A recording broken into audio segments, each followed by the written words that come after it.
ایک یہودی اور دوسرے عیسائی۔ یہودیوں نے سازش کر کے حضرت عیسیٰ علیہ السلام کو صلیب پر چڑھانا چاہا اور اللہ تعالیٰ نے انہیں اپنے پاس اوپر اٹھا لیا۔ اس کے بعد یہودیوں اور عیسائیوں میں کئی چھوٹی موٹی جنگیں ہوئیں۔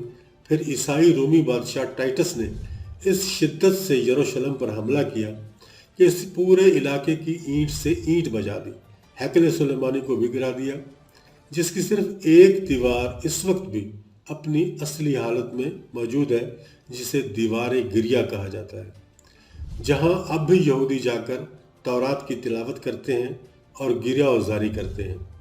اس دوران تابوت سکینہ بھی نہ جانے کہاں غائب ہو گیا۔ ٹائٹس کے حملے کے بعد یہودی آخری نبی کے انتظار میں تھے، کیونکہ اللہ پاک کا ان سے وعدہ تھا کہ انہیں پھر عروج بخشا جائے گا۔ اس وعدے کا ذکر سورہ بقرہ میں بھی موجود ہے۔ اے بنی اسرائیل، ان نعمتوں کو یاد کرو جو تم پر کی گئیں، اور اپنا وعدہ پورا کرو، یعنی ایمان لاؤ، تاکہ ہم بھی اپنا وعدہ پورا کریں۔ بعض روایت کے مطابق قیامت کی نشانیوں میں سے ایک نشانی یہ بھی ہے کہ ہیکل سلیمانی 3 دفعہ تعمیر ہوگا۔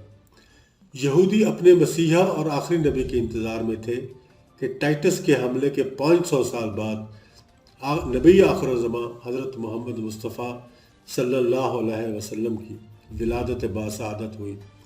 یہاں یہودیوں کو یہ جھٹکا لگا کہ سارے نبی حضرت اسحاق علیہ السلام کی نسل سے ہیں، تو آخری نبی حضرت اسماعیل علیہ السلام کی نسل سے کیوں کر آ گئے، اور انہوں نے ایمان لانے سے انکار کر دیا۔ مسلمانوں کے لیے بھی وہ انبیاء کی ہی نشانی تھی، اسی لیے ہیکل سلیمانی کو بیت المقدس کا نام دیا گیا تھا۔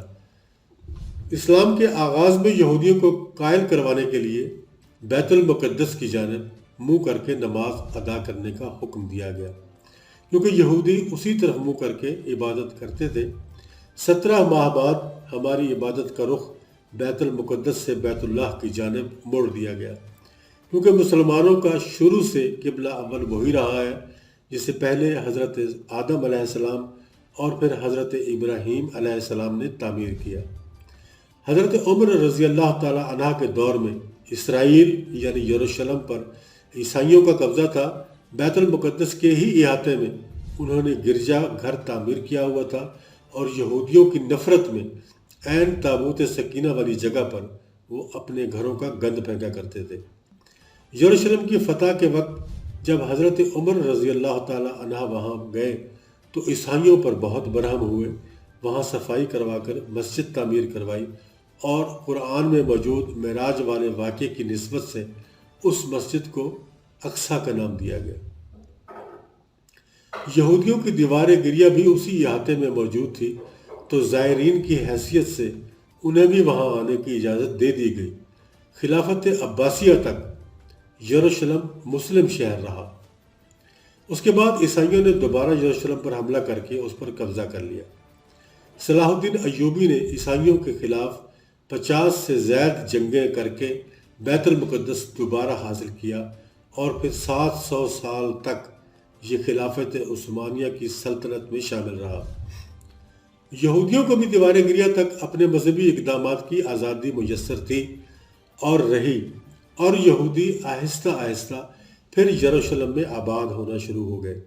اس دوران میں کئی بار انہوں نے خلافت عثمانیہ کے سلطان کو پیسوں کے عوض یروشلم انہیں سونپنے کے لیے لالچ دیا، لیکن ناکام رہے۔ دوسری بار جنگ عظیم میں عیسائی سپاہی ہٹلر نے چن چن کر یہودیوں کو مارا۔ تقریباً 60 لاکھ کے قریب یہودیوں کا قتل عام کیا گیا، اور اس طرح یہ لوگ در بدر بھاگنے پر مجبور ہو گئے۔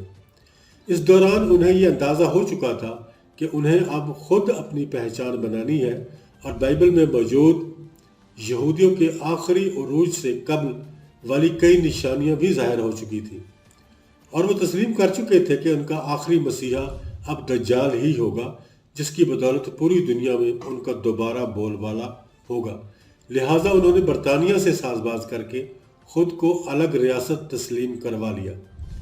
یوں اسرائیل باقاعدہ ایک ملک کی صورت میں دنیا کے نقشے پر ابھرا۔ پھر آہستہ آہستہ انہوں نے فلسطین اور دیگر مصری علاقوں پر بھی قبضہ کرنا شروع کر دیا۔ عرب ممالک اسرائیل کے خلاف جنگ پر آئے، لیکن اس وقت تک یہ خود کو اتنا مضبوط کر چکے تھے کہ عرب ممالک کو اس چھوٹے سے ملک سے منہ کی کھانی پڑی۔ عیسائیوں نے بھی دیکھ لیا کہ اب ان سے لڑ کر کچھ وصول نہیں ہوگا، تو باقاعدہ گرجا گھروں میں پادریوں نے تقریبات منعقد کی اور یہودیوں کے لیے عام معافی کا اعلان کر دیا گیا۔ یوں سیاسی اور اقتصادی مفاد پرستی نے 2000 سالوں سے ایک دوسرے کے ازلی اور جانی دشمن کو ایک صف میں لا کھڑا کیا، اور قرآن کی بات سچ ثابت ہو گئی کہ یہود و نصارہ تمہارے دوست نہیں ہو سکتے۔ یہودیوں کے عقائد کے مطابق وہ ہیکل سلیمانی کی حفاظت نہیں کر پائے تو خود کو قصوروار کہتے ہیں، خود کو سزا دینے کے لیے زنجیروں اور چمڑے سے پیٹتے ہیں اور دیوار گریا کے پاس آوازاری کرتے ہیں۔ وہ ایمان رکھتے ہیں کہ تیسری بار انہیں پوری دنیا پر حکمرانی دے دی جائے گی، اس لیے انہیں مسجد اقصیٰ کو گرانا ہوگا، جس کی تیاری وہ اپنے گمان میں تو کر چکے ہیں۔